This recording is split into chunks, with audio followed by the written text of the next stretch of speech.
Olá, pessoal, sejam bem-vindos para mais uma aula de prática processual civil aqui no Centro Universitário de Bauru, as aulas EAD para o pessoal do quarto ano. Bom, hoje eu vou fazer uma apresentação do núcleo de prática para vocês. Eu sei que vocês já frequentam o núcleo de prática para as aulas do professor Pedro, na parte de direito penal, mas agora a disciplina é direito processual civil. Então, hoje a gente vai tratar da questão da representação e já vamos começar na primeira atividade do núcleo de prática jurídica, que eu vou começar a cobrar de vocês para poder fazer a entrega, o protocolo junto ao núcleo de prática. Eu vou explicar a matéria hoje e aí eu vou acabar marcando uma data, talvez na próxima aula eu já venha com uma data para vocês entregarem. Então, eu vou explicar o que eu quero hoje para que vocês já comecem, né, durante a semana, desenvolver a peça prática que eu vou cobrar. E aí, na outra aula, eu já marco a data de entrega, tá bom? Vamos cuidar aí do núcleo de prática. Bom, uma apresentação, voltando, né, para quem não assistiu a primeira aula, eu sou o professor Márcio Gavaldão, eu sou formado aqui pela IT, eu sou filho da IT, né, aqui eu fiz a graduação, aqui eu fiz o mestrado, aqui eu fiz o doutorado, e eu sou o supervisor do núcleo de prática, e lá fora eu sou o supervisor de serviço da comarca de Agudos, né? Primeira e segunda vara da comarca de Agudos. E além, né, disso, pesquisador do núcleo de pesquisa docente do Centro Universitário de Bauru e coordenador do núcleo, né, de todas as disciplinas de processo civil, de processo penal, direito do trabalho e a de tributário, que tem lá no núcleo. Bom, vamos cuidar da primeira apresentação aqui, para que vocês entendam o que é o núcleo de prática e para vocês verem como serão as cobranças das aulas, como serão as notas daqui para frente. Deixa eu pegar uma caneta aqui. Bom, apresentação, então, primeiro, coordenador do núcleo de prática, eu, Márcio Gavaldão, e o núcleo de prática ele está localizado aqui no bloco 4, aqui do lado, né? Nós estamos no bloco 5. Para quem vai para a biblioteca da pós-graduação, no final do corredor, ao lado do salão do júri. Tá? O núcleo de prática ele tem aí um horário específico que ele tem de funcionamento, começa das 8h15, vai até às 11h45, na parte da manhã, depois na parte da tarde, das 18h15 até às 21 horas. A gente está com o núcleo funcionando parcialmente até às 21 horas, a gente está dependendo de uma contratação de uma servidora aí para que esse horário seja estendido para até às 22 horas. Bom, lá no núcleo de prática a gente tem duas colaboradoras lá, né, que são duas auxiliares de coordenação, a Daniela Ortega e a Fabiana Souza. Então, quando vocês forem fazer o protocolo das peças, vão encontrar uma das duas, ou a Daniele ou a Fabiana. Bom, para o núcleo de prática, doutores, eu tenho um caderno de prática civil, que já está sendo aplicado para o pessoal do quinto ano, que eu vou utilizar o mesmo caderno de prática para vocês com disciplina de 4 anos, mas na disciplina de prática também para o pessoal do quarto ano. Então, eu vou pedir para eles colocarem o caderno online referente ao quarto ano, porque lá está o do quinto ano. Eu vou fazer alguns ajustes no caderno e vou disponibilizar online lá no núcleo de prática, lá no finalzinho do núcleo, você vai ver lá disponibilizado o caderno de prática com todas as atividades que a gente vai desenvolver até o final do ano aqui na minha disciplina, tá bom? Então, assim que vocês elaborarem essas peças, eu vou definir uma data de entrega, tá, para vocês fazerem o protocolo. Data de entrega, doutores, é uma data que não tem prorrogação de forma nenhuma. Quando eu estipular a data, dia 10 de maio, 10 de abril, 10 de junho, fixei a data, eu não mudo de jeito nenhum. Por quê? Porque a primeira lição que a gente tem a aprender aqui na faculdade é quanto ao prazo. Perdeu o prazo, amigo. Advogado que perde prazo não vai para frente. Então, a primeira lição aqui é a cobrança dos prazos. Então, não mudo, teve um dilúvio, minha sogra ficou doente, estou com a unha encravada, não amanheci bem, não tem problema nenhum. Vai ficar com uma nota 0, vai somar com as outras, e no final, se atingir a média 7, muito bem, passou, vai para casa. Se não, fica aqui no ano que vem comigo. Tá bom? Então, dessas atividades, a gente vai ter sempre, né, uns problemas a serem resolvidos, que estão lá no núcleo de prática. Tenho, acho que 12 atividades para a gente desenvolver, pelo menos uma aí a cada 15 dias. A minha forma de avaliação, eu já fiz isso na aula passada. Aqui a gente tem duas disciplinas, Núcleo de Prática Jurídica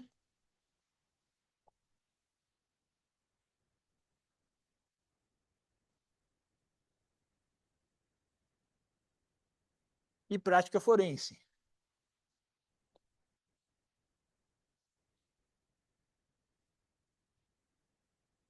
Duas disciplinas do núcleo de prática. Então, o que a gente vai ter que fazer aqui, doutores? As atividades que vocês vão entregar, atividade 1, mais atividade 2, mais atividade 3, mais atividade 4. Eu vou somar todas elas e dividir pela quantidade de atividades que eu vou cobrar de vocês. No caso aqui do meu exemplo, 4 atividades. Então, eu vou ter 4 notas das peças que vocês vão entregar, que nós vamos avaliar lá no núcleo de prática, e dessa avaliação, uma nota. Então, eu vou dividir por 4, e aqui eu vou ter uma média.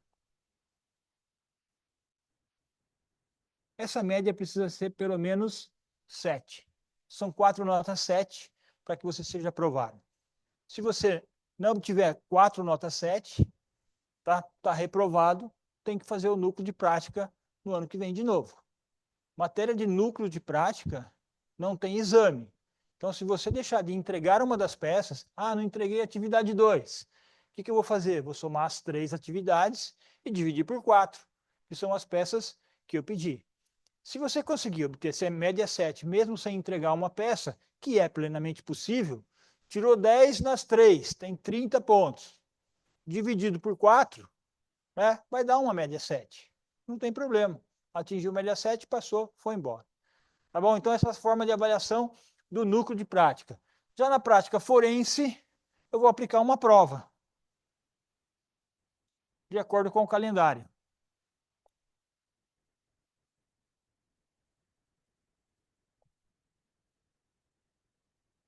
Calendário de provas. Valendo de 0 a 10. E aí, o quanto tirar, eu vou lançar aqui na prática forense. A média também aqui é 7. Precisa de média 7 nas 4 provas para ser aprovado. Tá bom? Participação do aluno na sala de aula, doutores. Aqui, como a matéria é online, eu não vou poder ter esse contato como eu tenho com o pessoal do 5º ano, que as aulas são presenciais. Mas, assim, eu vou me colocar à disposição de vocês para tirar dúvidas, para que eu tenha aqui o núcleo de prática jurídica onde eu faço os meus plantões.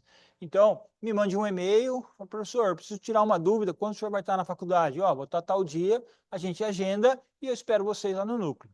Tá? Então, podem mandar aí para o núcleo de prática, do cartório, @it.edu.br, e pode pedir aí, é o nosso e-mail, pedir aí encaminharem as dúvidas para que eu possa responder para vocês. Tá bom? O meu e-mail pessoal, mgavaldão,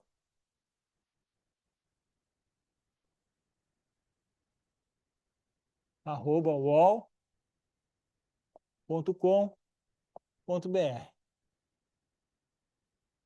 para que vocês possam mandar as dúvidas aí para que eu possa ajudar vocês. Tá bom? Tudo bem até aqui? Vamos lá?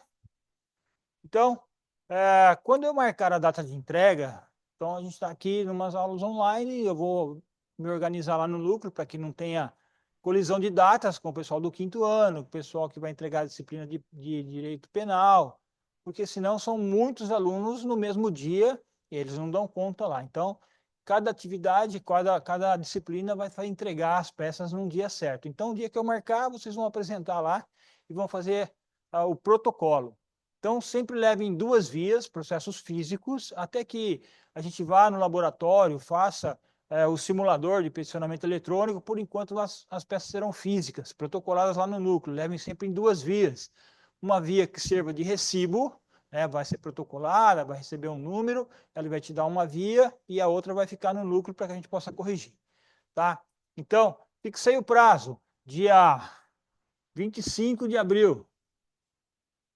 Esse prazo é o prazo limite. Se você terminar antes, pode protocolar. Isso é até recomendável que você faça isso, porque antecipando você diminui o fluxo de gente lá no núcleo de prática jurídica.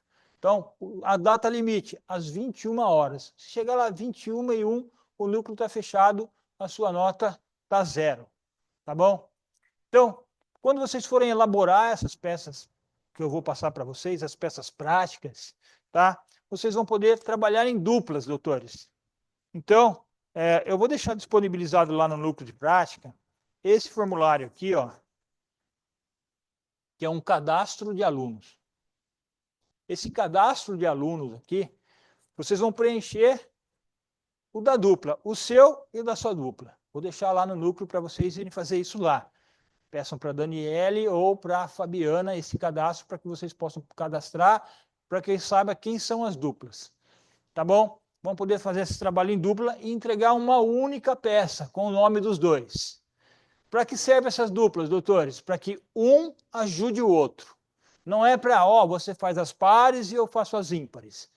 Um ajude o outro. Como? Nas pesquisas, na correção da peça, na identificação do juízo competente, identificação das partes, na fundamentação legal, na hora de formular pedidos, para que seja tudo perfeito, correto, para que você tenha uma boa nota. Tá bom? Então, a gente vai cuidar da primeira atividade, a atividade 1. Deixa eu só beber uma água aqui. A atividade 1, que é uma simples petição de habilitação nos autos, né, para a gente fazer uma primeira experiência, para ver como vocês estão. Então, é um pedido simples, por enquanto, a primeira atividade, para depois a gente vai tornando mais complexo. Nas próximas aulas eu vou começar a falar sobre petição inicial, como localizar o procedimento, como elaborar essa petição, e aí a gente vai complicando. Esse primeiro aqui é só um aperitivo, assim, para saber como que vai funcionar o núcleo, tá bom? Então, a gente vai falar aqui de uma juntada de mandato para participar em audiência de conciliação e mediação em um processo digital. Bom, para que a gente possa tratar disso, doutores, a gente vai tratar de uma capacidade postulatória. Hoje, na aula de hoje, o que é uma capacidade postulatória? A procuração com as cláusulas ad judicia e et extra, tá? Para que a gente possa fazer esse pedido e já se habilitar no processo. Bom, primeiro vamos cuidar da capacidade postulatória, doutores. Quem tem capacidade postulatória? A gente não pode confundir capacidade postulatória com capacidade para estar em juízo. A capacidade postulatória, ela é a autorização legal para atuar em processos judiciais, de acordo com o nosso Código de Processo Civil. Consiste, a capacidade postulatória consiste na capacidade técnica formal conferida pela lei aos advogados regularmente inscritos no quadro da Ordem dos Advogados do Brasil, são aqueles que são aprovados na prova da Ordem, regularmente inscritos no quadro da Ordem, com a mensalidade, com a anuidade recolhida, para que eles possam atuar. Tá? E eles, a partir disso, eles têm aí essa autorização, essa capacidade de praticar atos processuais em juízo, sob pena de nulidade. Então, quem não tem capacidade postulatória não pode praticar atos nos processos. Constitui um pressuposto processual de validade, ou seja, a sua falta gera uma nulidade no processo. Então, a condição de parte só pode praticar atos no processo na condição de advogado. Se a parte é advogada, tá? Aí ele está atuando em causa própria, com capacidade postulatória. É diferente de quando a pessoa não é advogado. Quando ele não é advogado, ele tem que constituir um advogado, um procurador, para que esse procurador possa atuar no feito. Então, nós não podemos confundir capacidade postulatória com capacidade processual. Tá? Ou seja, essa se refere à capacidade de estar em juízo independentemente de assistência ou representação. Então, no entanto, a prática de alguns atos processuais, os de postulação em juízo, a lei exige uma aptidão técnica especial do sujeito, sem o qual o ato é invalidado. Então, essa técnica de aptidão daquele que fez o curso de Direito, que está regularmente inscrito na ordem, a gente dá o nome aí de capacidade postulatória. Só vocês que frequentaram os bancos da faculdade, fizeram todas as provas, adquiriram os conhecimentos durante todos os anos que os professores passaram por aqui, fizeram o concurso, a prova da ordem, foram aprovados, estão regularmente inscritos, têm capacidade postulatória para representar alguém em juízo. Então, para postular em juízo é imprescindível que tenha essa habilitação. No Brasil, doutores, essa capacidade ela é geralmente exclusiva dos advogados, que são profissionais capacitados e inscritos na Ordem dos Advogados do Brasil. A Constituição da República, né, a nossa Constituição Federal, no seu artigo 133, trata da indispensabilidade do advogado à administração da justiça. Já o nosso Código de Processo Civil, doutores, ele trata da capacidade postulatória lá no artigo 103, quando ele determina que a parte será representada em juízo por advogado regularmente inscrito no quadro da Ordem dos Advogados do Brasil. Então, perceberam que a gente tem aí uma legislação, tanto na Constituição Federal quanto no Código de Processo Civil, determinando, regulamentando a representação em juízo para aquele que tenha capacidade postulatória. Bom, a previsão legal, né, para que você possa representar alguém é a outorga de uma procuração. Então, a gente pode pensar numa procuração como foro geral, quando a gente vai a determinar que alguém possa administrar seus bens, que alguém possa te representar, e a gente passa uma procuração por foro geral, que tem a previsão legal lá no artigo 105, que fala a procuração geral para o fórum outorgada por um instrumento público ou particular assinado pela parte, habilita o advogado a praticar todos os atos do processo, exceto receber e dar quitação, receber citação, confessar, reconhecer a procedência do pedido, transigir, desistir, renunciar ao direito sobre o qual se funda a ação, firmar compromissos e assinar declaração de hipossuficiência econômica, que nesses casos a gente não pode ter uma procuração como foro geral. Precisa de uma procuração com poderes específicos, como, por exemplo, assinar o termo de compromisso de inventariante. Então, a nossa procuração, quando eu pretendo assinar esse termo, quando eu pretendo receber citação, quando eu posso receber e dar quitação de valores no processo, eu tenho que ter poderes específicos, não basta ter uma procuração com o foro geral. Então, essa procuração, doutores, que eu estou dizendo para vocês, é o instrumento pelo qual o outorgante concede poderes ao outorgado, um advogado, para representá-lo em processos judiciais. Tá? É um instrumento jurídico amplamente utilizado no direito brasileiro, permitindo que uma pessoa, o mandante, né, ou outorgante, conceda a outra, o mandatário, o procurador, poderes para agir em seu nome. Então, essa procuração é específica para que a gente possa atuar em juízo.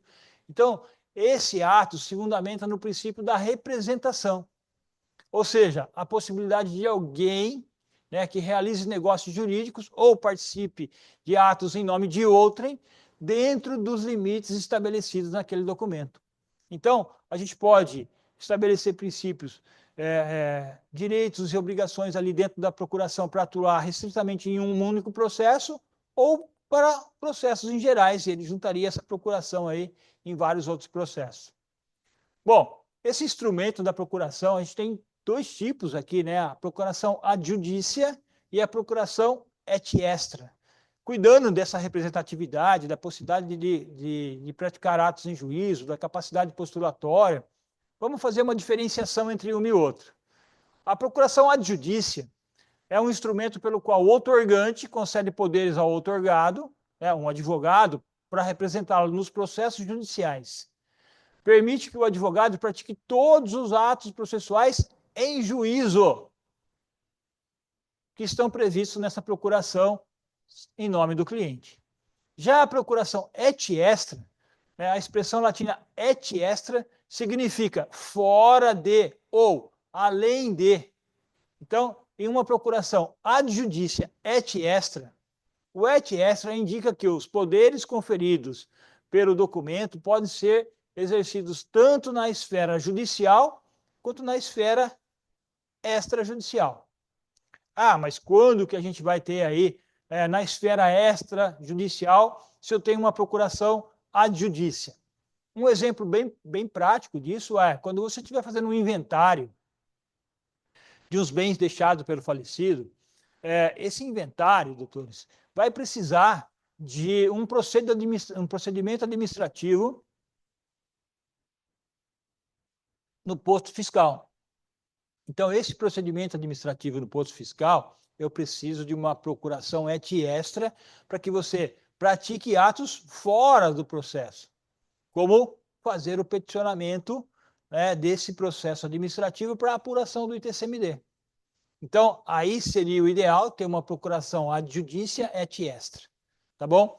Bom, então vamos definir aí, começar pelo nosso exemplo, pelo nosso exercício que a gente vai fazer agora, na primeira atividade, quem seria o outorgante e quem seria o outorgado. O outorgante é o nosso cliente, é o Reginaldo Avelar. Vocês vão encontrar aí, dentro desse enunciado, deixa eu encontrar aqui, um minuto só. Eu já tinha deixado até separado aqui. Eu tenho esse primeiro enunciado que eu vou disponibilizar para vocês já possam fazer essa peça prática. Ele vai estar lá no caderno de prática, que vai estar lá no núcleo, né? E a primeira atividade é exatamente este enunciado que eu tenho aqui. Então, o outorgante, quem é? É o nosso cliente, é o Reginaldo Avelar. E aí eu vou precisar da qualificação dele. Brasileiro, casado, arquiteto, portador da cédula de identidade 8.673, 428-5, do CPF número tal. O endereço eletrônico, é importante a gente identificar o endereço eletrônico para que ele receba algumas intimações, né, de forma eletrônica. O endereço do seu domicílio ou da sua residência, onde ele será encontrado para as intimações pessoais. E o outorgado, que é o advogado que nós vamos constituir. Então, no meu caso aqui, sou eu mesmo, né? O Márcio, brasileiro, casado, advogado, com escritório na Avenida Getúlio Vargas, Vila Fiação, número tal, CEP tal, endereço eletrônico, para poder deixar essa identificação, porque hoje o processo digital eletrônico, muitos atos são praticados através do endereço eletrônico. Encaminhamento de um ofício, encaminhamento de um alvará de soltura, de um contramandado, requisição de preso. Hoje a gente faz tudo isso pelos endereços eletrônicos. E isso trouxe uma facilidade muito grande, né, para o processo. Ele trouxe uma celeridade. Então, é importante aí a indicação do endereço do escritório. Depois, os poderes da cláusula de judícia. Quais são esses poderes, doutores? No nosso caso aqui, como a gente vai ser habilitado no processo, que já está em curso, esses poderes para o fim especial de representar o outorgante, que é o Reginaldo, esse que a gente tem aqui, né, o Reginaldo Avelar, outorgante,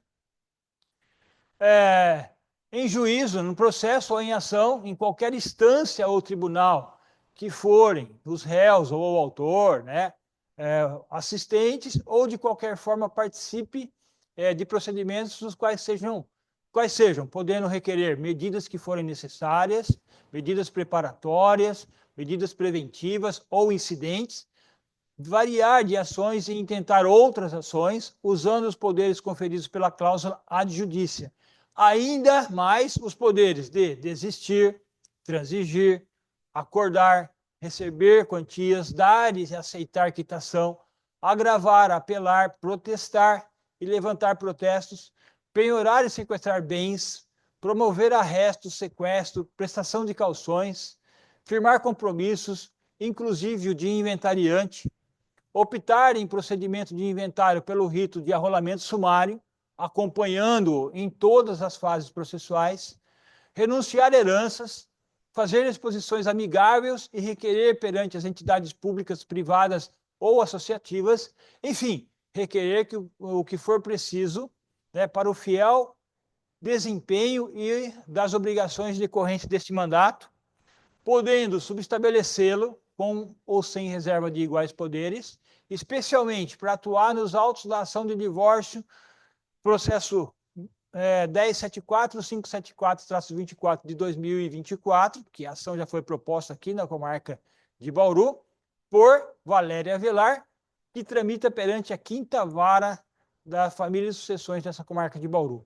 Bom, esses poderes da cláusula de judício vocês vão encontrar nos modelos na internet. Eu vou disponibilizar isso lá, né, na área do virtual, para que vocês possam ter acesso ao enunciado, acesso à procuração, já para começar a fazer o primeiro exercício. Então, um modelo de procuração aí, que vocês já podem até seguir, é escrito procuração, quem é o outorgante e quem é o outorgado, e depois os poderes específicos, né, para o foro de representar o outorgante no juízo, seja extrajudicial, seja em juízo, se a gente tiver a cláusula et extra, aqui eu já coloquei a cláusula ad judicia et extra para poder me permitir que eu pratique atos também fora do processo, desde que estabelecidos dentro dos poderes aqui, para que não possa dar uma procuração muito ampla. Então, às vezes, quem vai te outorgar poderes, ele vai te limitar os poderes que ele está conferindo nessa procuração,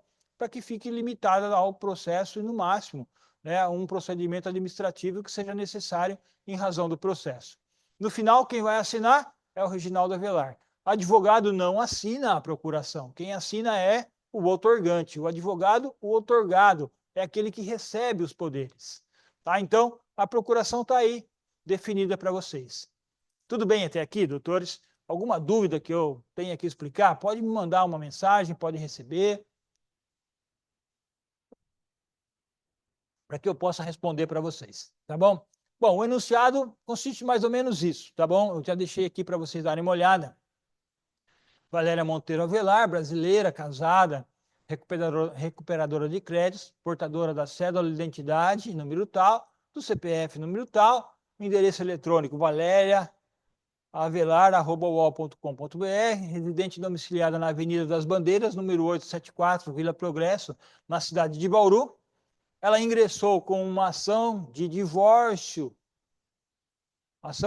litigioso em relação ao nosso cliente, o seu marido, né, o Reginaldo Avelar, brasileiro, casado, arquiteto, identificação aí da célula de identidade do CPF, endereço eletrônico reginaldoavelar@terra.com.br, seu endereço e domicílio na rua João Diário, número 1047, Vila Nova, Bauru, o número do CEP, nesta cidade de Bauru, visando o quê? A dissolução da sociedade conjugal. Quando ela ingressou com esse pedido de divórcio litigioso, ela busca a dissolução da sociedade conjugal. E aí, quando ela fez a distribuição desse processo, ele foi parar lá na 5ª Vara da Família de Sucessões e ele recebeu o número 1074-574-24 de 2025 aqui na comarca de Bauru. Tá? O juiz, ao receber esse processo, em fazer o juízo de admissibilidade, percebeu que a petição preenchia todos os requisitos essenciais para a sua regular tramitação, né, e com fundamento no artigo 334 caput do Código do Processo Civil, ele designou uma audiência de conciliação para o dia 20 de abril de 2025, às 14 horas, e determinou a citação do réu, que é o nosso cliente, o Reginaldo. Bom, regularmente citado por carta, com aviso de recebimento, o Reginaldo pretende comparecer à audiência de conciliação, visando a possibilidade de converter esse divórcio litigioso, tá, em consensual, e a partir daí decidindo a partilha dos bens, a fixação da guarda dos filhos do casal, a fixação da pensão alimentícia aí para as crianças, e assim, né, diante de toda essa vontade do Reginaldo, ele nos procurou lá no escritório, narrou os fatos e contratou o nosso serviço. Então, o que eu preciso de vocês, doutores? Na qualidade de advogado do Reginaldo, constituído pelo requerido, né, o Reginaldo, elabore uma petição pertinente para a sua habilitação nos autos do processo do divórcio, tá? Postulando pela juntada do instrumento de mandato que o permite atuar no feito e formular pedido de vista dos autos fora do cartório. Hoje a gente não tem essa fora do cartório, porque não tem que retirar com carga, o processo é digital. Então, simplesmente o pedido de vista dos autos, para que o juiz possa te habilitar e você ter acesso ao processo, até porque essa ação tramita em segredo de justiça. Então, se não tiver habilitado, você não vai ter acesso ao processo, tá? e aí formular esse pedido de vista para que possa ter acesso integral aos autos, tomar ciência do inteiro teor da petição, da petição inicial e dos documentos que acompanharam a petição inicial. Então, nessa petição que eu estou pedindo para vocês elaborarem, né, deverá conter a informação expressa de que vocês concordam com a realização da audiência de conciliação, fundamento no artigo 334, parágrafo 5º do Código de Processo Civil, tá? E aí, então, pedir a juntada do instrumento de mandato, fazer o recolhimento de eventual custo, se precisar, né? Nesse caso, no nosso caso aí, uma assistente judiciária gratuita não vai precisar recolher custas. Então, eu preciso que vocês comecem a desenvolver essa peça e na aula que vem eu já vou marcar uma data de entrega. Assim que essa aula subir, que vocês forem assistir, eu vou programar para dali 2 ou 3 dias para que vocês já possam entregar. Doutores, é uma petição pura e simples, né? Eu já sei qual é a vara, é a 5ª Vara Civil, então eu vou direcionar, excelentíssimo senhor, doutor, juiz de direito, da 5ª Vara da Família e Sucessões da Comarca de Bauru.